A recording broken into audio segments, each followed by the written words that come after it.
Cek.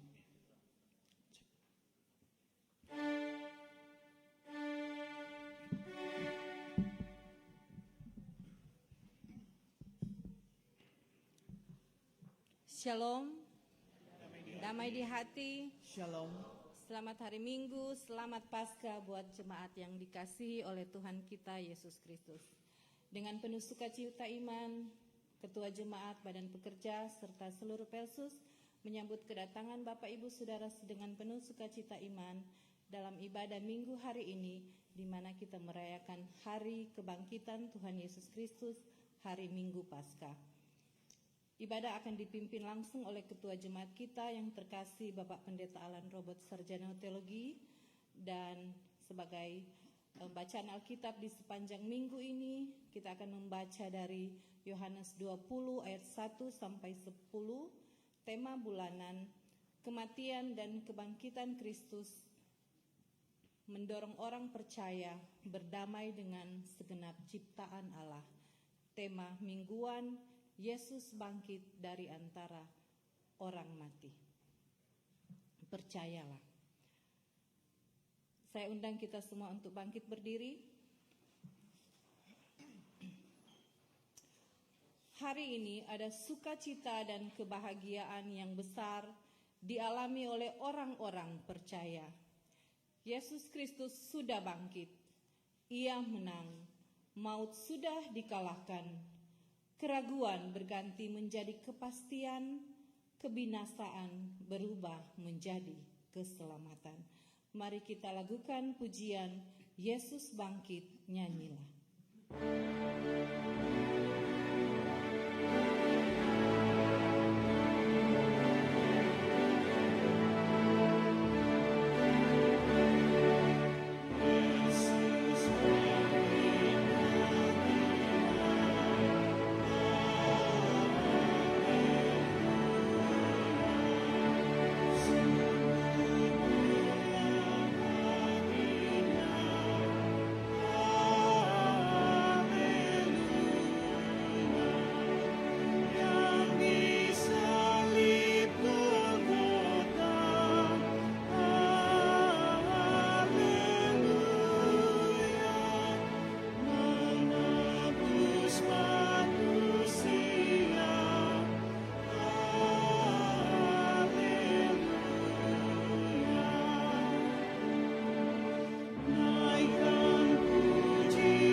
Ibadah Hari Raya Paskah ini ditabiskan dalam nama Tuhan Allah yang telah membangkitkan Yesus Kristus dari antara orang mati. Amin. Selamat Hari Paskah, saudara-saudara. Tuhan telah bangkit. Haleluya. Dengarkanlah nas pembimbing dalam 1 Korintus 15 ayat 14. Tetapi andai kata Kristus tidak dibangkitkan, maka sia-sialah pemberitaan kami dan sia-sia juga kepercayaan kamu.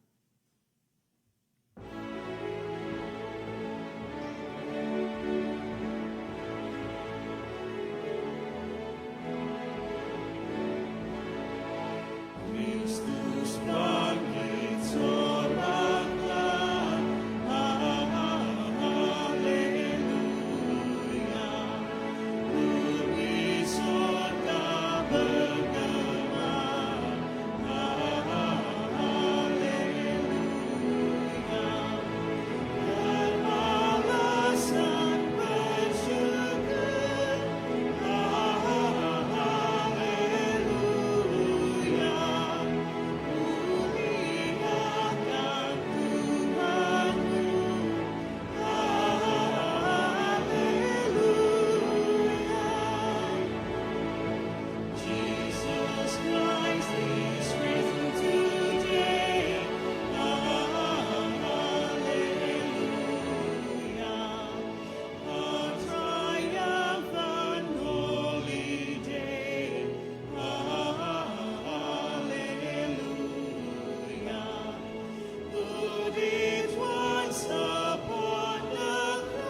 Jemaat dipersilakan duduk.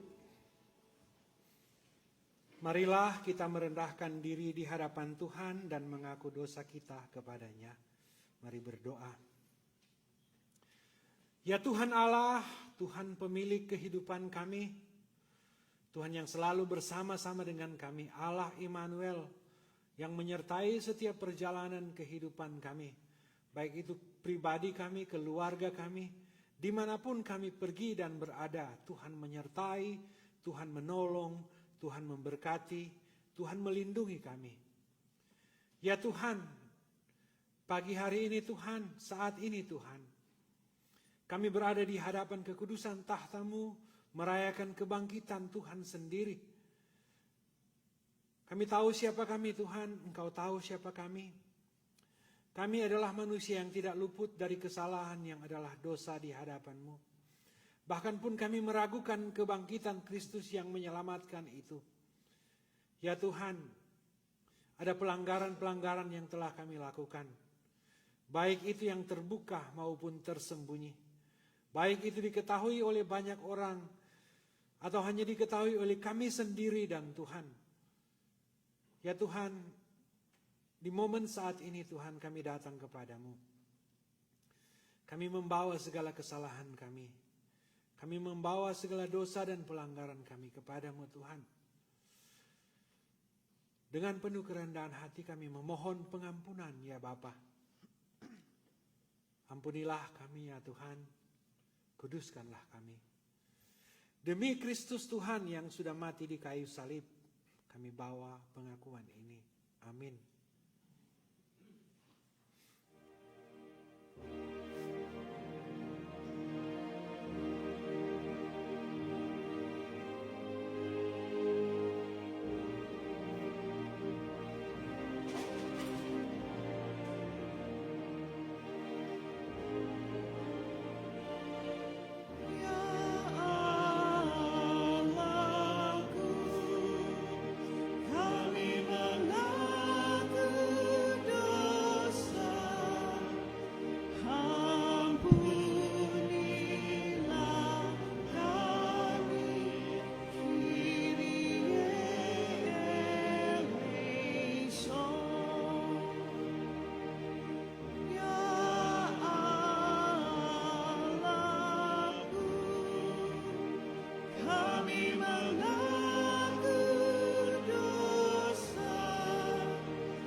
Saudara-saudara yang telah mengaku dosa dengan tulus ikhlas di hadapan Tuhan, dengarkanlah berita anugerah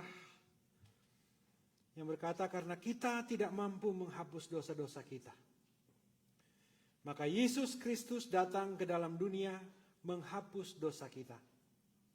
Bagi setiap orang yang menantikan penyelamatan daripadanya dan merindukan pembaharuan hidup, maka kepadanya diberitakan pengampunan dosa. Firman Tuhan. Setiap orang yang lahir dari Allah tidak berbuat dosa lagi, sebab benih ilahi tetap ada di dalam dia, dan ia tidak dapat berbuat dosa, karena ia lahir dari Allah. 1 Yohanes 3 ayat 9.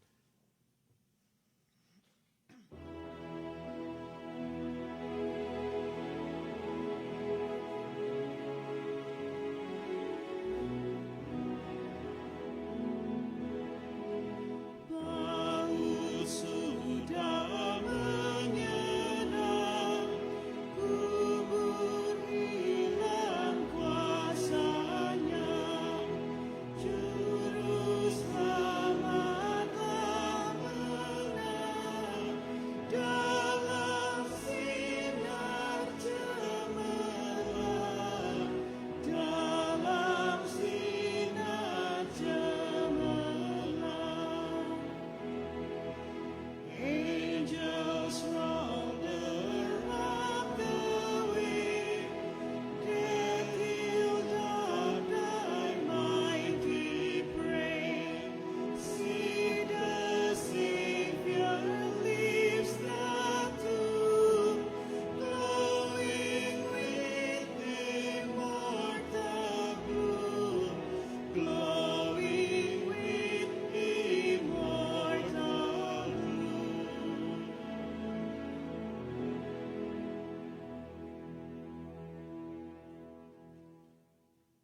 Saudara-saudaraku sekalian, kita diajak untuk mati dan bangkit dengan Kristus.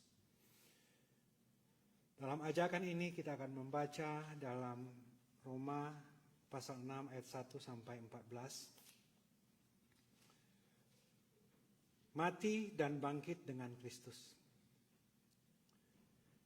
Jika demikian, apakah yang hendak kita katakan? Bolehkah kita bertekun dalam dosa supaya makin bertambah kasih karunia itu? Sekali-kali tidak. Bukankah kita telah mati bagi dosa? Bagaimanakah kita masih dapat hidup di dalamnya? Atau tidak tahukah kamu bahwa kita semua yang telah dibaptis dalam Kristus telah dibaptis dalam kematiannya? Dengan demikian kita telah dikuburkan bersama-sama dengan Dia oleh baptisan dan kematian, supaya sama seperti Kristus telah dibangkitkan dari antara orang mati oleh kemuliaan Bapa, demikian juga kita akan hidup dalam hidup yang baru. Sebab jika kita telah menjadi satu dengan apa yang sama dengan kematiannya, kita juga akan menjadi satu dengan apa yang sama dengan kebangkitannya. Karena kita tahu bahwa manusia lama kita telah turut disalibkan, supaya tubuh dosa kita hilang kuasanya, agar jangan kita menghambakan diri lagi kepada dosa. Sebab siapa yang telah mati, ia telah bebas dari dosa. Jadi, jika kita telah mati dengan Kristus, kita percaya bahwa kita akan hidup juga dengan Dia. Karena kita tahu bahwa Kristus sesudah Ia bangkit dari antara orang mati, tidak mati lagi. Maut tidak berkuasa lagi atas Dia. Sebab kematiannya adalah kematian terhadap dosa satu kali untuk selama-lamanya. Dan kehidupannya adalah kehidupan bagi Allah. Demikianlah hendaknya kamu memandangnya, bahwa kamu telah mati bagi dosa, tetapi kamu hidup bagi Allah dalam Kristus Yesus. Sebab itu, hendaklah dosa jangan berkuasa lagi di dalam tubuhmu yang fana, supaya jangan lagi menuruti keinginannya. Dan janganlah kamu menyerahkan anggota-anggota tubuhmu kepada dosa untuk dipakai sebagai senjata kelaliman. Tetapi serahkanlah dirimu kepada Allah sebagai orang-orang yang dahulu mati, tetapi yang sekarang hidup. Dan serahkanlah anggota-anggota tubuhmu kepada Allah untuk menjadi senjata-senjata kebenaran. Sebab kamu tidak akan dikuasai lagi oleh dosa, karena kamu tidak berada di bawah hukum Taurat, tetapi di bawah kasih karunia.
Mari kita berdoa sebelum kita membaca dan merenungkan firman Tuhan.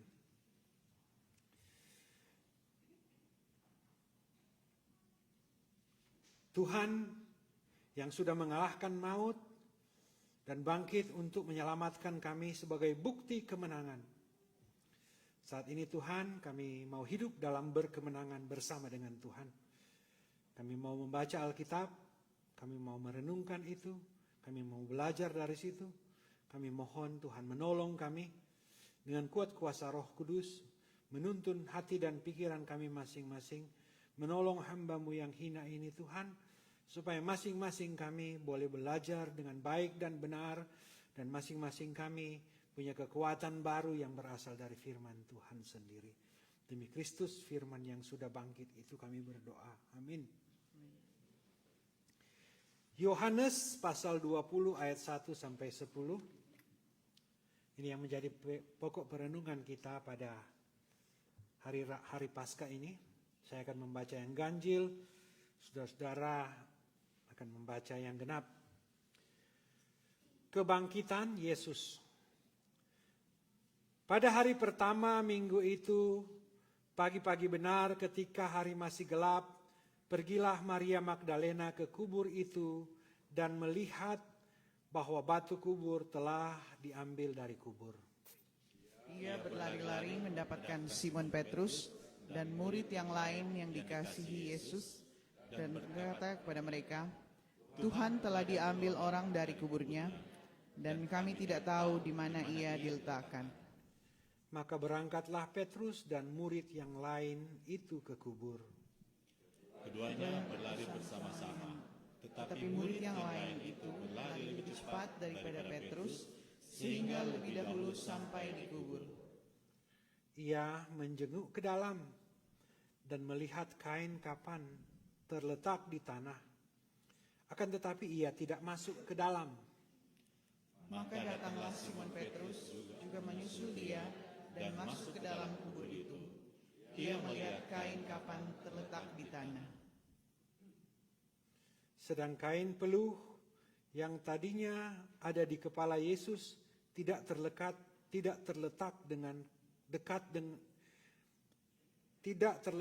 dekat kain kapan itu, tetapi agak di samping di tempat yang lain dan sudah tergulung. Maka masuklah juga murid yang lain yang lebih dahulu sampai di kubur itu, dan ia melihatnya dan percaya. Sebab selama itu mereka belum mengerti isi kitab suci yang mengatakan bahwa ia harus bangkit dari antara orang mati. Lalu pulanglah kedua murid itu ke rumah. Sampai di sana jauh pembacaan Alkitab. Sebelum kita merenungkan firman Tuhan, diberikan kesempatan kepada Sunday School. Tepuk tangan dulu buat Sunday School.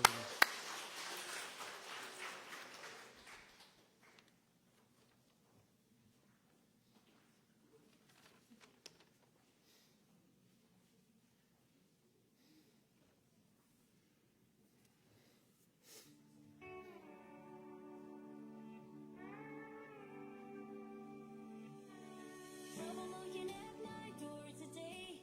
I ain't gonna let it in. And worry wanna steal my joy away.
Shalom.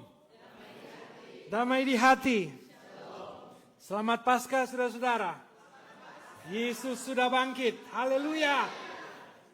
Saudaraku yang kekasih di dalam Tuhan, kebangkitan Yesus Kristus adalah satu peristiwa yang sangat besar dalam perjalanan kita beriman kepada Yesus Kristus.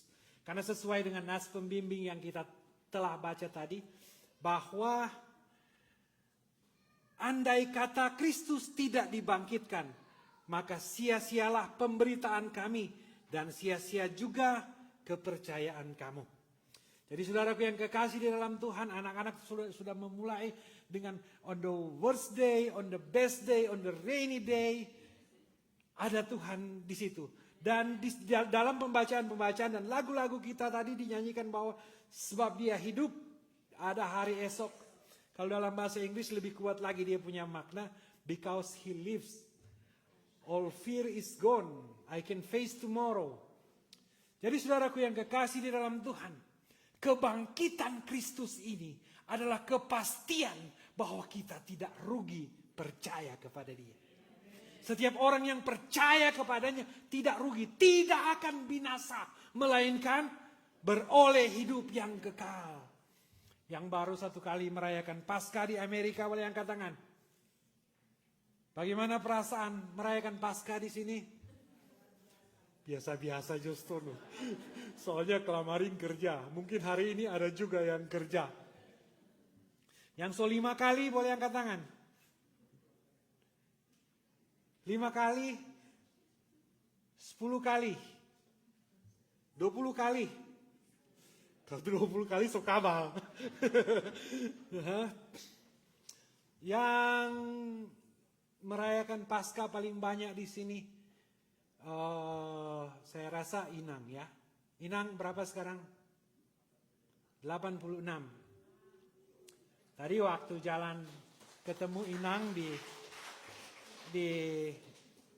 dekat restroom situ, Inang pegang tangan, Inang berkata, saya tidak sangka dapat merayakan Paskah usia sudah 26 tahun. Sorry, ada pakai kacamata rohani jadi udah boleh 26 tahun.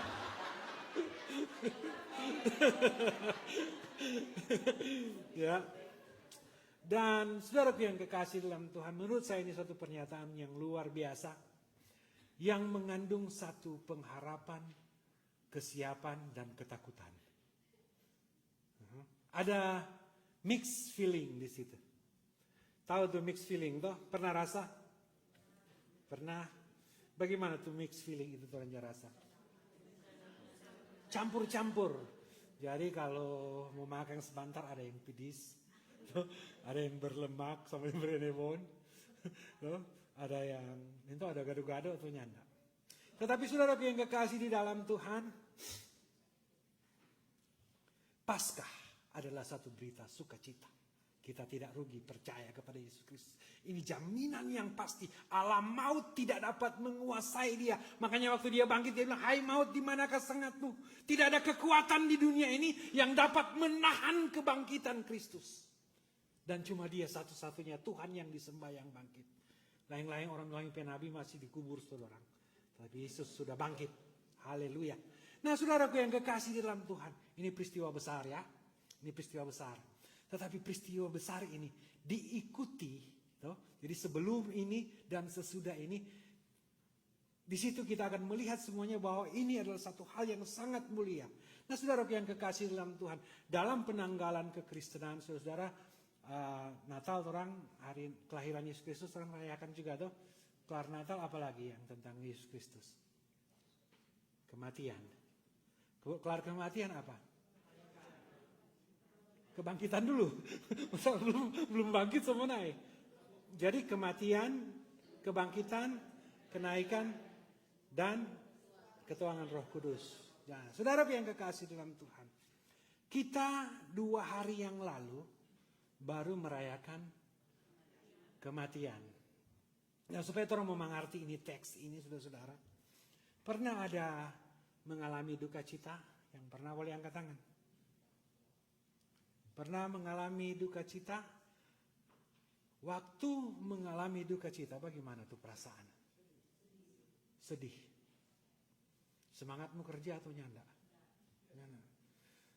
Bagaimana kalau itu kematian itu terampi orang dekat sekali? No? Apa terampi pikiran? Kacau, sedih. No? Apalagi yang mati orang petamang itu baru masih muda, umur sekitar 25, 35. Aduh, masih banyak tuh dia boleh mau baking malah sudah, sepiki. Itu orang petamang. Nah, ini saudara-saudara tahu tuh perasaan itu toh. Nah, ini saudara-saudara, di sini saya mencoba membawa saudara-saudara untuk melihat bagaimana Petrus, Yohanes, murid-murid Yesus, perempuan-perempuan yang mengikuti Yesus dalam teks yang kita baca tadi, yaitu dalam Yohanes, bagaimana perasaan mereka. Satu hal yang pasti saudara-saudara, karena waktu Yesus hidup, dia mulai berkarya, dia panggil murid-muridnya, kemudian dia mengadakan begitu banyak mujizat, ya. Dia membangkitkan orang mati, menyembuhkan orang sakit, mencelikkan mata orang buta, membuka telinga orang yang tuli, dia berjalan di atas air, dia memberi makan 5.000 orang. Kemudian dengan ajaran-ajarannya, saudara-saudara, dia selalu bicara tentang kerajaan sorga. Mau jadi pendeta ini, Oliver ini.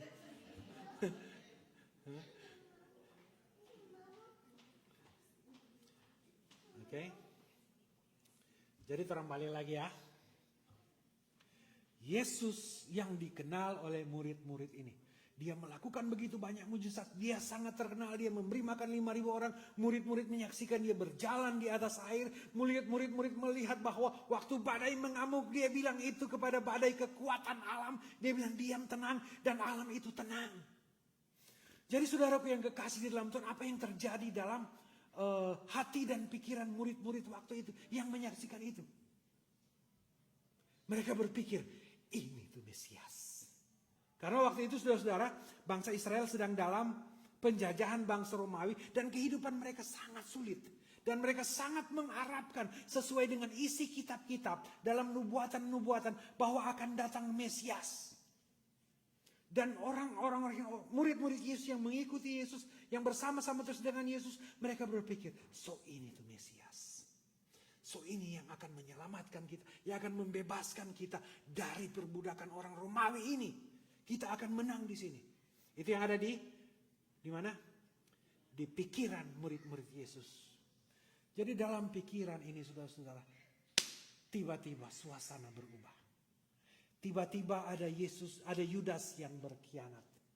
Tiba-tiba diperhadapkan kepada gubernur Pilatus. Tiba-tiba ketika itu kelihatannya kekuatan Sang Mesias. Yang sanggup mengadakan mujizat, yang sanggup berjalan di atas air, seolah-olah tidak ada kekuatan lagi. Jadi waktu itu saudara-saudara, murid-murid mulai berpikir, apakah dia memang benar Mesias atau tidak? Dari yang tadi sangat percaya. Bayangkan waktu Yesus bilang waktu pasukan Romawi datang, Petrus cabut pedang, dia potong telinga. Yesus bilang jangan. Dia tempel ulang tuh telinga. Nah waktu itu saudara-saudara mulailah proses. Waktu proses itu saudara-saudara, Petrus yang berani sekali dekat dengan Yesus. Dia menyangkal 3 kali. Siapa yang dia sangkal ini? Siapa yang Petrus sangkal ini? Seorang Yesus yang dia anggap Mesias. Seorang Yesus yang dia telah melihat dengan mata kepala sendiri. Melakukan mujizat yang tidak pernah disaksikan oleh Petrus. Satu hal yang luar biasa. Dia panggil Lazarus bangkit. Itu luar biasa sekali saudara. Tetapi kenapa Petrus mulai ragu di situ? Karena dia melihat. Mungkinkah kekuatan Mesias ini dapat mengalahkan Pilatus?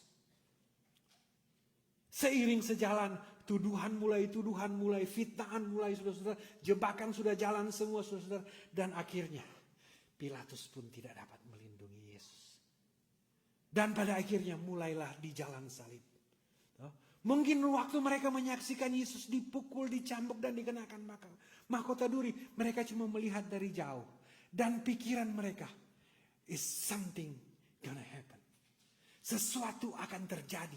Yesus akan keluar dengan kekuatannya yang super power. Mereka melihat dari jauh. Kenapa mereka melihat dari jauh? Tidak dari dekat. Karena mereka mulai ragu-ragu. Mereka mulai ragu-ragu. Dan saudaraku yang kekasih dalam Tuhan, kalau orang mulia dia punya prosesi. Sampai pada kayu salib. Sampai pada kayu salib. Dan dia memang mati di kayu salib. Dia betul-betul mati di kayu salib. Di mana murid-murid waktu itu?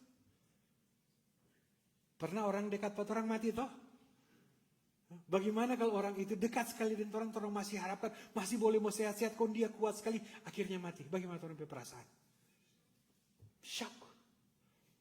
Orang pikiran sudah tidak tere, so bingung. Begitu juga dengan murid-murid dan pengikut Yesus begitu. Orang bilang, kok bisa? Bisakah Mesias mati? Tetapi pada kenyataannya dia mati.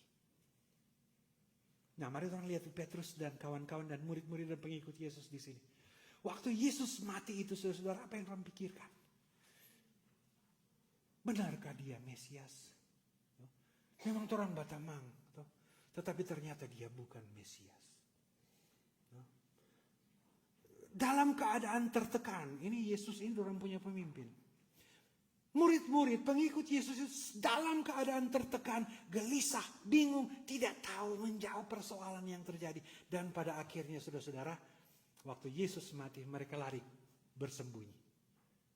Ya, mereka lari bersembunyi karena pertama, orang pengikut Yesus, toh. Sama dengan orang di sini, kalau satu orang dapat angka, sama mau dapat angka. Polda mau tahan. Maksudnya orang, jadi saudara-saudara, karena pemimpin sudah tahan, sudah ditahan, sama takut waktu itu, sama gelisah waktu itu. Nah, karena orang takut dapat tahan, orang bersembunyi. Nah, dari persembunyian ini, hari Jumat Yesus mati, hari Sabtu orang gelisah, resah, berpikir, ndak ada, soalnya ndak tidur, soalnya ndak tidur, meninggal dong so ada Facebook sekarang. Di hari Sabtu itu dia lihat status terus. Ada perkembangan apa tuh Yesus ini? So di mana dia sekarang? Apa dong udah baking? Tapi Yesus itu mati. Harapan mereka telah mati. Dalam kegelisahan, ketakutan, dia dorang bakurung di satu tempat dan mulailah ini cerita. Orang semua mulai ini kisah ini. Kebangkitan Yesus. Jadi Yesus mati hari Jumat Agung. Dari dalam ayat 1 berkata, pada hari pertama minggu itu. Jadi hari pertama minggu itu, berarti hari Minggu. Nah, perlu kita pahami saudara-saudara, kalau waktu itu saudara-saudara, hari Sabtu, hari Sabat. Hari Sabat itu saudara-saudara, orang tidak diperbolehkan untuk melakukan segala kegiatan. Jadi pada hari pertama minggu itu, itulah sebabnya sekarang orang hari Minggu beribadah. Orang kok sedap kok seorang gampang kok orang mengerti ini. Tapi Petrus dulu dia nak mengerti biar dia ikut Tuhan 3,5 tahun. Karena orang solia dia punya the whole story. Petrus kata masih ada dia waktu sampai di cerita ini. Nah, kenapa orang beribadah hari Minggu sekarang ini saudara-saudara? Karena kita kalau orang beribadah hari Minggu, kita sedang merayakan kebangkitan Kristus. Alkitab kan ada tulis, ada hari Sabat. Tetapi sebagai orang Kristen, kita beribadah di hari Minggu karena kita sedang merayakan kebangkitan. Jadi tiap hari Minggu yang diberitakan itu sebenarnya tentang Kristus yang bangkit, bukan yang mati. Tentang Kristus yang menang, bukan yang kalah. Jadi ketika orang beribadah hari Minggu, orang mau baku dapat dengan Kristus yang bangkit, Kristus yang menang, alam maut sudah dikalahkan. Di depan kita bersama dengan Kristus ada masa depan. Dan masa depan kita dijamin, barang siapa yang percaya kepadanya tidak binasa melainkan beroleh hidup yang kekal. Nah, itu kenapa kita beribadah hari Minggu. Jadi mulai dari teks ini. Pada hari pertama Minggu itu. Pagi-pagi benar ketika hari masih gelap. Pergilah Maria Magdalena ke kubur itu. Jadi sekarang terpahami sedikit waktu Yesus mati toh. Jam 3 ada kegelapan sampai jam 3. Setelah Yesus mati, Yesus dikubur di mana? Di sebuah gua. Siapa punya tuh gua itu? Yusuf Arimatea. Kan belum mati, belum boleh kubur toh. Jadi pas Yesus mati, kira-kira jam 3 itu toh, Yusuf Arimatea malam-malam dia menghadap Pilatus. Dia bilang, "Tus, boleh ndak mau kubur jopa kita pe gua ini, tuh Yesus ini." Karena saudara-saudara, kalau waktu itu tanpa seizin Pilatus, gubernur waktu itu saudara-saudara, ini tindakan Yusuf Arimatea ini bisa berbahaya. Karena ada orang bilang ini bisa menyalahkan peruntukan ini. Nah, jadi Yusuf berbicara kepada Pilatus. Dia tidak setuju dengan peristiwa-peristiwa itu. Dia percaya kepada Yesus adalah Mesias. Dan dia sangat sayang kepada Yesus. Makanya dia menghadap Pilatus. Jadi waktu Pilatus izinkan, Yusuf Arimatea kemudian pergi ke salib dan teman-temannya menurunkan Yesus. Baru menggunakan kain kafan membungkus Yesus. Karena dia kan sendiri tuh Yesus kan cuma pakai kain ada salib. Jadi dia bungkus dengan kain kafan. Dibungkus dengan kain kafan dan langsung dibawa ke dalam gua. Oke, perhatikan sekali ini. Langsung dibawa ke dalam gua waktu itu. Nah, saudara yang kekasih dalam Tuhan, dalam tradisi penguburan orang Yahudi harus dipakaikan rempah-rempah supaya tidak terlalu bobo dan supaya ya menurut tradisi lah. Jadi karena ini dari sore dan dikafankan dan diatur semuanya menghadap Pilatus dan segala macam.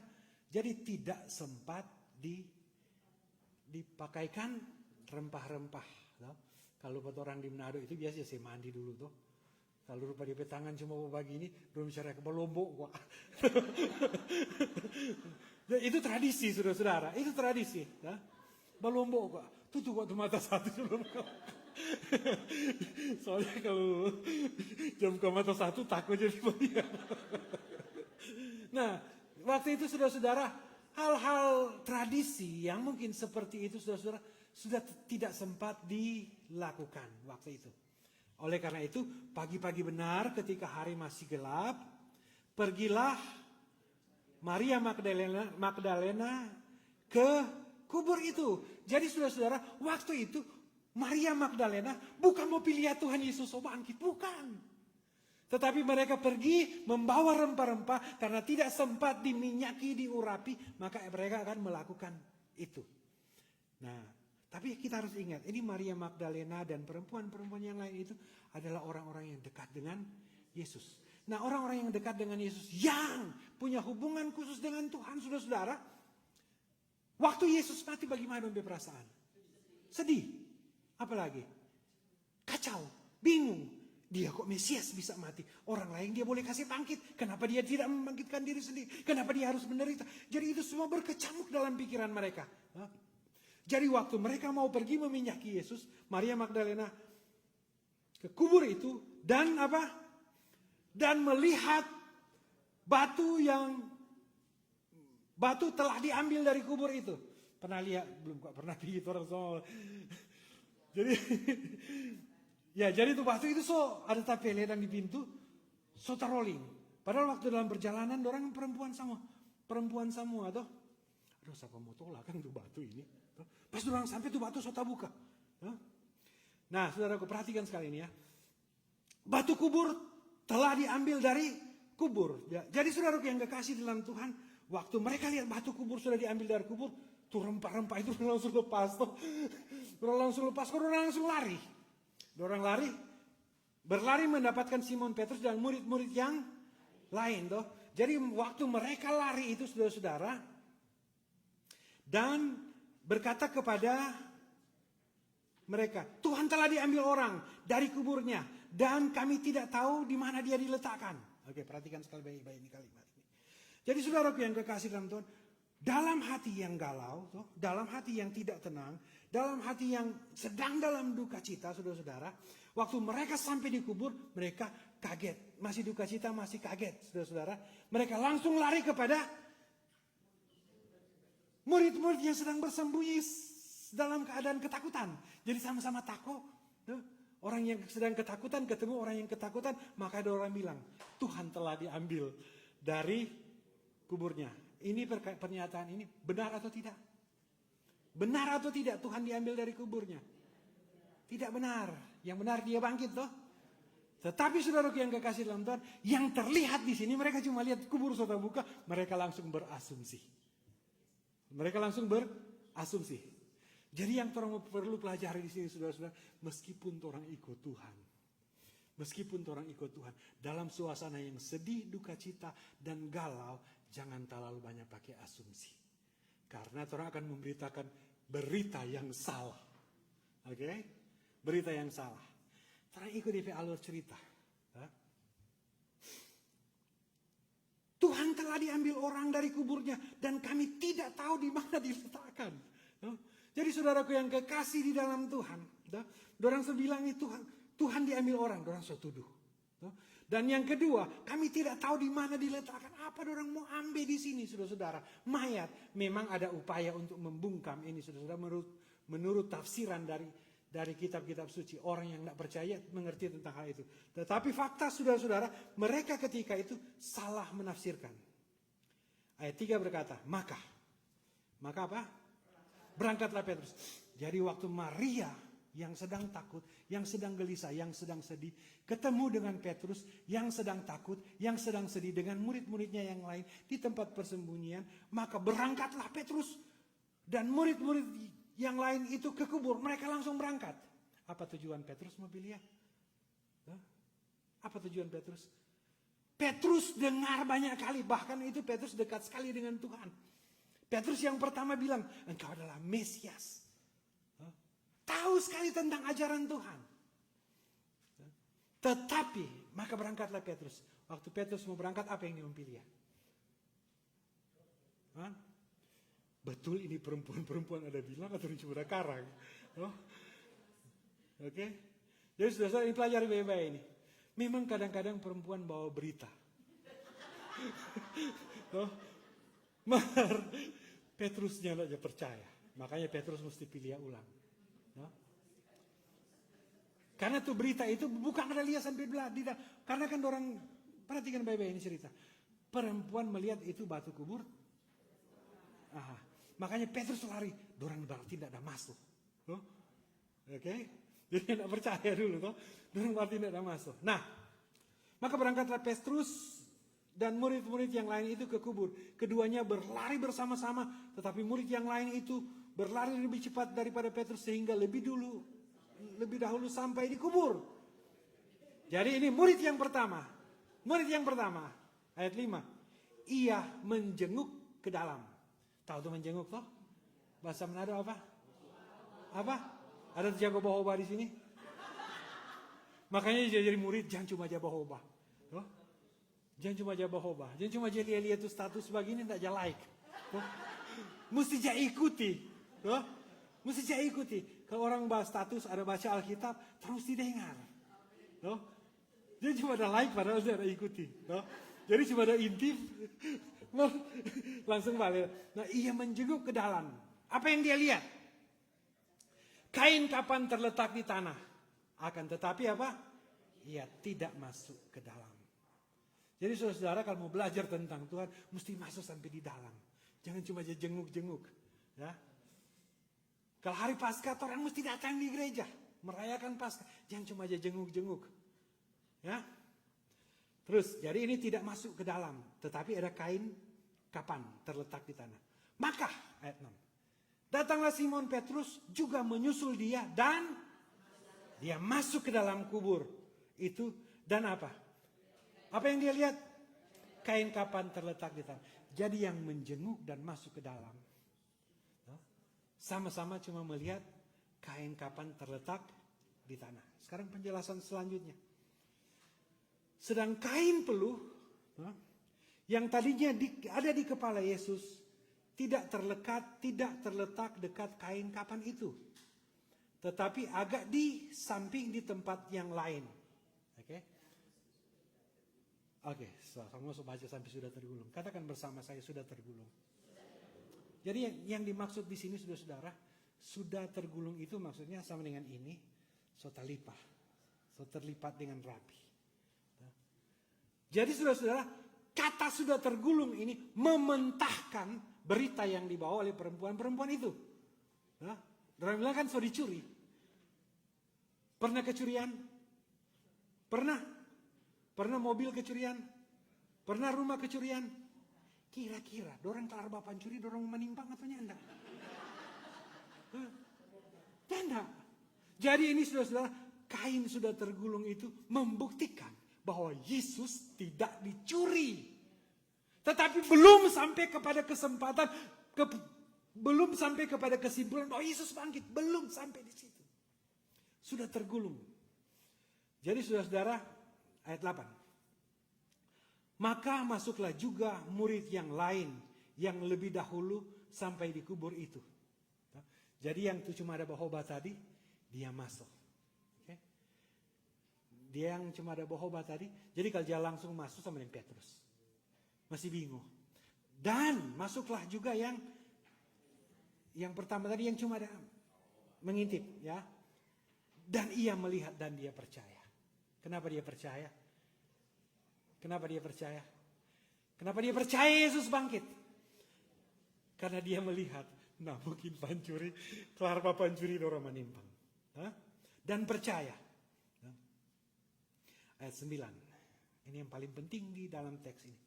Sebab selama itu mereka belum mengerti isi kitab suci yang mengatakan bahwa ia harus bangkit dari antara orang mati. Lalu pulanglah kedua murid itu ke rumah. Waktu mereka pulang, saudara-saudara, apa yang terjadi? Satu percaya dia ada bangkit, satu nyanda. Sebenarnya orang kelar dengar firman, lain percaya, lain nyanda. Cuma tuh udah intip, tuh udah percaya, marah ada masuk. Jadi kalau coba intip, dia datang masuk ya. Lalu pulanglah kedua murid itu ke rumah, tempat persembunyian mereka. Coba saudara bayangkan ini dua murid ini udah jalan pulang. Apa orang mau bilang Pak Maria kan? Dia dicuri atau dia ada bangkit? Satu so bangkit dia. Aduh nyanda stono. Karena saudara-saudara dorang so lupa Alkitab. Dorang so lupa Alkitab. Artinya saudara-saudara yang kekasih dalam Tuhan, sekarang kita boleh berkata bahwa Yesus bangkit soraklah. Dia bangkit membawa kemenangan bagi kita. Dia bangkit itu berarti kepastian, keselamatan, kehidupan ke depan kita. Tidak ada lagi ketakutan, tetapi ada keberanian. Nah saudaraku yang kekasih dalam Tuhan, katakan bersama saya keberanian. Tidak ada ketakutan. Nah, kenapa pada akhirnya Petrus mati, disalib terbalik, Yohanes digoreng hidup-hidup, ada Paulus sesudah itu sudah menderita semua, tetapi mereka mau memberitakan kebangkitan Yesus Kristus. Kenapa? Kenapa? Karena waktu pulang ini sudah lalu pulang mereka ke rumah, dorang baku ambil terus di jalan, Eli Tuhan bingung. Ini tapi murid atau nyanda? Pada akhirnya, setelah peristiwa ini, untuk membuktikan bahwa Yesus bangkit, dia menampakkan diri. Dia menampakkan diri. Dia menampakkan diri kepada perempuan-perempuan. Dia menampakkan diri kepada murid-muridnya, kepada Petrus dan semuanya. Dia menampakkan diri juga kepada Thomas yang bilang, sebelum aku lihat aku tidak percaya. Sekarang Tuhan Yesus sudah mau jalan, saudara-saudara. Ya, percaya juga ini rasul-rasul bahwa Yesus telah bangkit dan telah menampakkan diri. Oke, dia berkunci kok begini, saudara. Kenapa Petrus mau mati? Disalib terbalik. Kenapa Yohanes mau digoreng hidup-hidup? Hanya untuk nama Yesus yang bangkit. Kenapa Paulus meskipun dia susah sekali tetap melayani? Kenapa? Kenapa? Karena mereka percaya bahwa dia hidup, dia bangkit. Dan iman kita kepada Yesus tidak sia-sia. Ada amin? Oleh karena itu saudara-saudara yang menjadi pesan bagi kita. Iman kita kepada Yesus Kristus tidak sia-sia. Tetaplah beriman kepada Yesus Kristus. Amin. Sudah tunggu-tunggu Yesus menampakkan diri buat saudara-saudara. Percaya juga ini. Barang siapa yang percaya kepadanya tidak binasa, melainkan beroleh hidup yang kekal. Haleluya. Yesus sudah bangkit. Amin.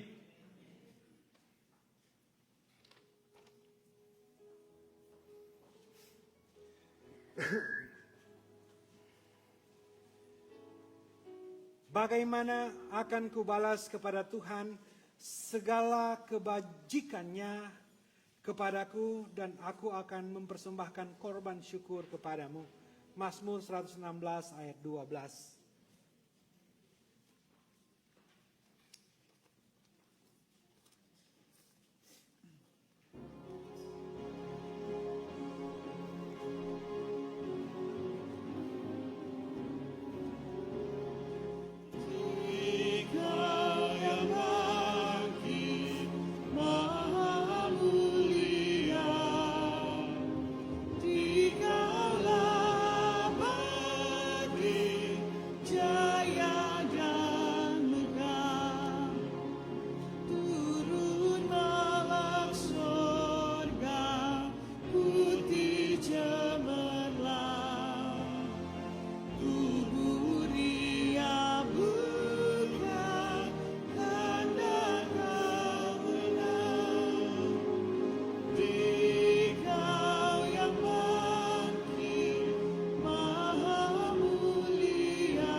Mari berdoa.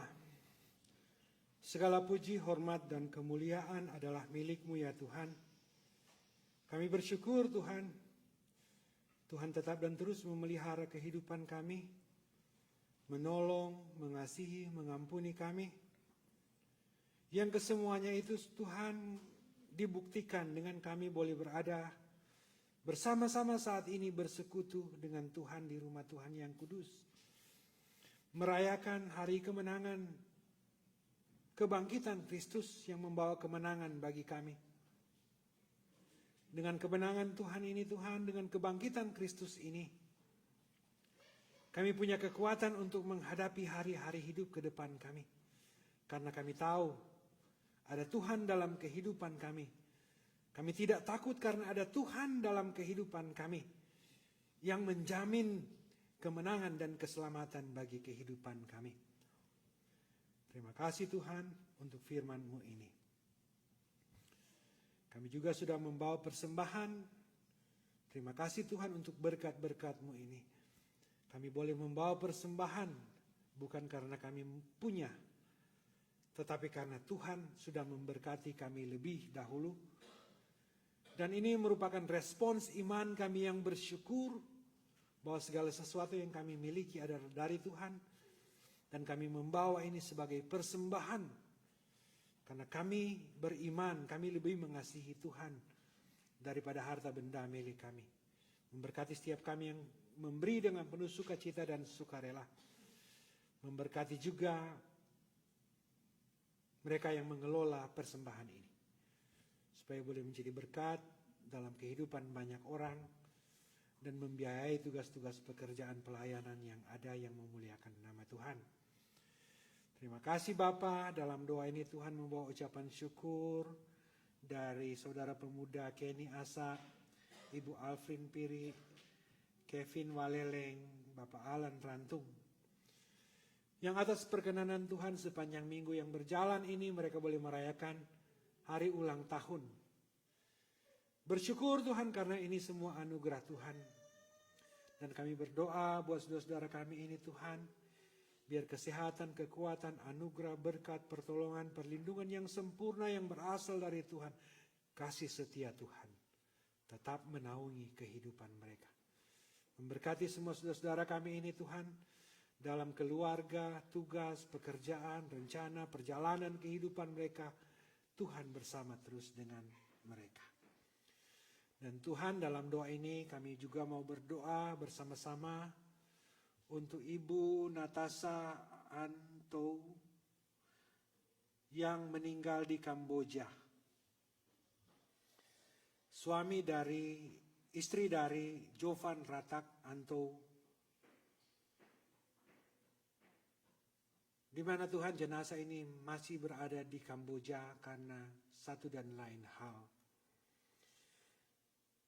Dan Tuhan, kami berdoa untuk setiap upaya dan pengurusan untuk membawa ini ke Indonesia. Kami tahu satu dan lain hal ini Tuhan dapat menolong kami, Tuhan dapat mengatur segala sesuatu supaya ini boleh berjalan lancar.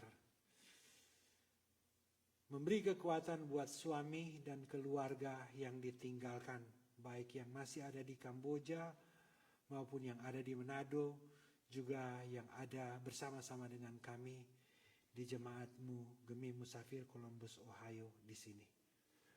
Terima kasih Bapa, terima kasih Tuhan. Ini kami semua Tuhan, satu demi satu, yang ada sekarang ini maupun yang kami yang mengikuti melalui media online. Ya Tuhan, Engkau kami percaya ada bersama-sama dengan kami, sangat dekat dengan kami di hari Paskah ini Tuhan. Ya Tuhan, Engkaulah sumber pertolongan kami. Engkaulah sumber kekuatan kami. Engkaulah sumber pengharapan kami. Engkaulah sumber sukacita kami. Engkaulah sumber berkat kami. Engkau yang dapat mengeluarkan kami dari segala sesuatu yang mengikat kami. Kami mohon ya Tuhan, biar Engkau menjadi teman sejalan kami dalam pergumulan, dalam sukacita yang kami alami. Memberkati pekerjaan kami, usaha, rencana, tugas, apapun itu Tuhan, biar Tuhan buka jalan. Berdoa buat Gemi Musafir Columbus, Ohio. Biar Tuhan memberkati kami semua Tuhan. Mulai dari pendeta, pelsus, diaken, komisi-komisi, keluarga-keluarga, suami, istri, pemuda, remaja, anak-anak, semuanya biar dalam perlindungan Tuhan. Sambil Tuhan tetap dan terus memberikan kekuatan, pengharapan. Karena kami percaya orang yang percaya kepada Tuhan tidak dikecewakan. Dalam pergumulan besar yang sedang dihadapi oleh gereja sekarang ini. Biar Tuhan campur tangan semuanya. Memberkati Prince of Peace di sini, Peace USA di sini. Memberkati pemerintah di Amerika Serikat ini. Pemerintah yang ada di Indonesia. Mulai dari tingkat pusat sampai ke tingkat daerah, Tuhan menolong semuanya. Terima kasih Bapak. Ini kami yang berdoa, bersyukur, bermohon, bersyafaat. Kami bawa semuanya ini di dalam satu nama, yaitu nama Tuhan Yesus Kristus. Tuhan yang sudah mati menebus dosa kami. Tuhan yang sudah bangkit mengalahkan maut sebagai bukti kemenangan yang memenangkan kami. Kami akan mengucapkan doa Bapa kami secara bersama-sama. Bapa kami dalam Suami surga, di surga, dikuduskanlah dikuduskanlah namamu, namamu, datanglah datanglah kerajaanmu, jadilah kehendakmu di bumi seperti di surga. Berikan kepada hari ini makanan kami yang secukupnya. Ampunilah kesalahan kami, seperti kami mengampuni orang bersalah pada kami. Dan jangan bawa kami ke dalam cobaan, tapi lepaskan kami daripada yang jahat. Karena Engkau yang punya kerajaan, kuasa dan kemuliaan sampai selama-lamanya. Amin.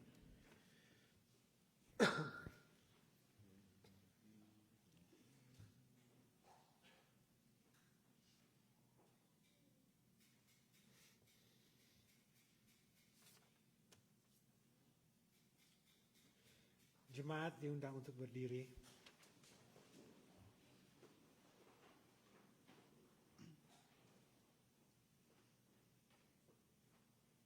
NNBT 21, pergilah kamu.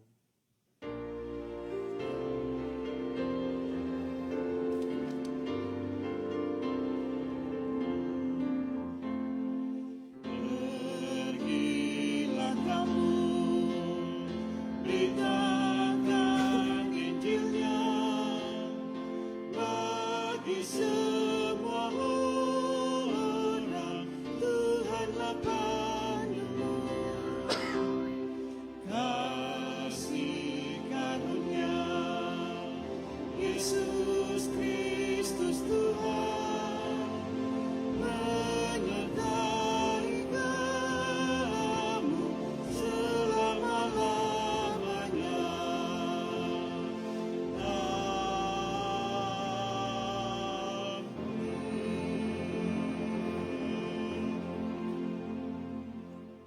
Jemaat Tuhan, Yesus Kristus sudah bangkit. Ia menang. Maut sudah dikalahkan. Keraguan berganti menjadi kepastian. Kebinasaan berubah menjadi keselamatan. Saudaraku yang kekasih dalam Tuhan, dengan kebangkitan Kristus ini, maka iman kita tidak sia-sia. Pemberitaan kita tentang Yesus Kristus tidak sia-sia.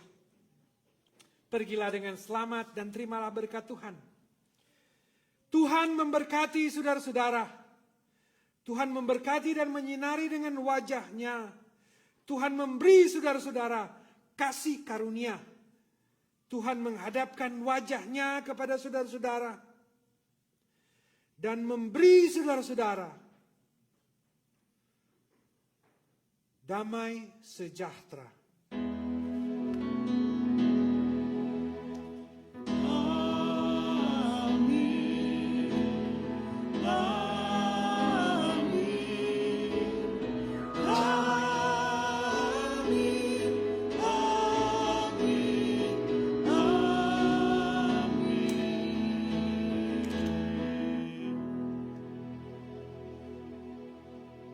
Saudara-saudari dipersilakan duduk, demikian ibadah sudah selesai, silakan bersaat teduh.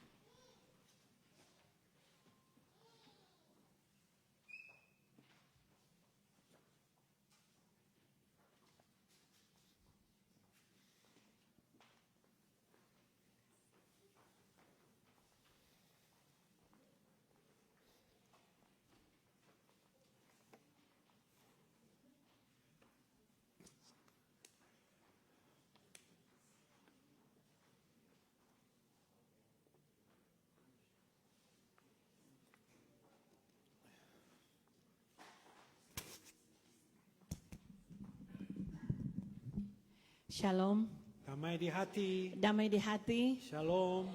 Selamat hari Minggu, selamat Paskah saudara-saudara. Kristus sudah bangkit, haleluya. Pertama-tama atas nama Badan Pekerja Majelis Jemaat, seluruh jemaat mengucapkan banyak-banyak terima kasih kepada Ketua Jemaat kita Bapak Pendeta Alan Robot Sarjana Teologia yang sudah menghantar kita dalam ibadah yang begitu indah di hari Paskah ini. Kami juga mengucapkan terima kasih kepada petugas prokantor di pagi ini, Saudari Olivia Wangkai dan Bapak Troy Senduk. Juga pianis kita, Bapak Dance Kawo, terima kasih. Multimedia, Penatua Marvel Watung, Gary Songkilawang, Bapak Robert Munte, dan interpreter Ana Munte, terima kasih untuk pelayanannya. Dan tak lupa juga atas nama Badan Pekerja Majelis Jemaat mengucapkan banyak-banyak terima kasih kepada WKI yang sudah tentu mereka sudah mempersiapkan makanan yang begitu lezat bagi kami semua. Terima kasih untuk segala sumbangan yang tepuk tangan dulu kepada ibu-ibu kita yang tidak pernah lelah berjerih payah menyokong pelayanan ini. Tuhan Yesus selalu memberkati. Ada beberapa pengumuman yang mungkin, Pulses of the Month bulan Maret ini, kolom 3, Coaster of the Month Bapak Almi Tore. Dan untuk minggu depan tanggal 28 ibadah jam 8 pagi kembali. Sekali lagi mohon memberi kabar kepada saudara-saudara, handai tolan teman-teman bahwa ibadah kita back to nature. Jam 8 pagi, back to the business. Juga minggu depan ibadah dalam bentuk KPI. Jadi sekali lagi tanggal 28 ibadah back to jam 8 pagi. Untuk yang panitia mohon ada yang panitia akan jelaskan apa-apa yang kita akan ikuti pertandingan-pertandingan yang sudah dipersiapkan oleh Panitia HRG 2025. Kami ucapkan selamat ulang tahun bagi mereka yang berhari ulang tahun di sepanjang bulan April ini. Yang sudah lewat Ibu Sarintan, Bapak Robi, Giovanni Tulangi, Joy Kuhon, Romi Pangkerego, dan Bapak Kris Sambuaga, Pendeta Kris, Jaden Kuhon, Alan Rantung, dan yang minggu berjalan ini Kenny Asa, Kevin Kaligis, Ibu Alfrin Piri, dan next week Ibu Eril, Bapak Eril Rantung, dan Ardian Solang, Ronald Rondonu tanggal 27, Ana Munte 28, dan dikunci oleh Ibu Erna tanggal 30 April. Tuhan Yesus selalu memberkati bagi mereka yang bersuka cita di sepanjang bulan April ini. Mari kita dengarkan pengumuman dari panitia HRG sebelum kita berfellowship bersama ruang makan, dan tentunya kita akan berdoa untuk itu. Tapi ada pengumuman dari Ketua Panitia HRG 2025, yaitu Saudara Daniel Takalamengan. Shalom, damai di hati, puji nama Tuhan. Seluruh jemaat bisa mengambil bagian dalam ibadah Paskah Gemim. Setelah 8 tahun akhirnya orang boleh ibadah Paskah Gemim sendiri. Terima kasih untuk semua jemaat yang telah mengambil bagian dalam ibadah siang hari ini. Juga untuk sebagian jemaat yang mengambil bagian dalam ibadah Combined Service tadi pagi bersama Prince of Peace. Saya ucapkan juga banyak terima kasih. Dan untuk mekanisme kegiatan kita di siang hari ini, setelah ini kita akan makan siang bersama terlebih dahulu. Setelah itu panitia telah mempersiapkan sweatshirt untuk semua. Jadi sebagian yang sementara makan boleh ambil sweatshirt yang telah tersedia di belakang sana, di luar di tempat baju. Dan di situ ada berbagai per kolom. Jadi semua akan dapat. Terus kegiatan kita akan kita mulai jam 3.30 boleh? 3.30. Kegiatan pertama yaitu untuk Sunday School. Sunday School, egg hunting dilanjutkan. Jadi setelah egg hunting sebentar, semua Sunday School akan berada di classroom, akan melakukan coloring. Semua telah disiapkan oleh panitia. Dan oke, lupa. Jadi setelah orang pakai sweatshirt, semua mengambil bagian untuk foto bersama di dalam gereja. Jadi orang akan foto di sini, nanti tolong untuk komisi PKB, orang boleh akan pindahkan ini meja di depan. Karena orang belum pernah ada foto dalam gereja dengan baju yang sama, jadi tahun ini orang akan foto sama-sama di dalam gereja. Dan setelah itu untuk seluruh peserta yang akan ikut lomba duet, Pak Sutri, silakan mengambil apa istilahnya daftar kembali dan mengambil nada dasar bersama pianis di sini nanti. Dan yang membutuhkan lirik lagu, mungkin yang pasangan duet yang membutuhkan lirik lagu bisa berkomunikasi dengan panitia dan multimedia biar multimedia bisa mempersiapkan lirik nanti. Setelah itu kita lanjutkan dengan lomba busana gereja. Jadi untuk busana gereja setiap kategori WKI, PKB, youth atau remaja, pemuda remaja dan anak sekolah minggu masing-masing mempersiapkan satu peserta. Jadi setiap kolom itu ada 4. Jadi 1 PKB, 1 WKI, 1 youth atau teens dan 1 Sunday school. Oke. Apa berikut? Ada tambahan? Ada tambahan? Oke. Oke, dan karena banyak yang ingin ikut fashion show, ternyata banyak bakat di catwalk. Jadi setiap kategori bisa mengajukan lebih dari 1, tapi maksimal ya 2 atau 3 lah. Siapa yang suka silakan mendaftar karena kita akan mencabut undi. Dan kiranya hanya itu. Jadi sekarang torang akan makan siang bersama. Setelah itu silakan mengambil sweatshirt di belakang. Dan sebelum kegiatan dimulai, kegiatan hunting, torang bawa foto dulu. Jadi biar semua masih ada dalam gereja, baru itu torang akan mengambil bagian semua di luar. Mungkin kalau ada kesempatan torang boleh ambil foto juga di luar, jadi di dalam dan di luar, baru kegiatan akan dimulai. Oke, hanya itu untuk pengumuman di siang hari ini. Dan sebelum kita akan makan, kita akan doa. Pak Pendeta bisa bawa kita dalam doa. Mari berdoa.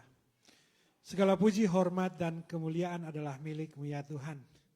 Di hari Paskah ini Tuhan kami bersyukur, kami juga boleh bersekutu bersama-sama. Dan dalam rangkaian ibadah syukur kami sepanjang hari ini, kami juga akan makan minum bersama. Kami mohon biar Tuhan menguduskan semuanya itu, supaya boleh menjadi kesehatan dan kekuatan bagi kami, dan menolong kami dalam setiap kegiatan demi kegiatan sepanjang hari ini. Dan Tuhan memberkati setiap keluarga, pribadi, ibu-ibu yang sudah menyiapkan makanan ini. Demi Kristus Tuhan kami sambut berkat-Mu. Amin.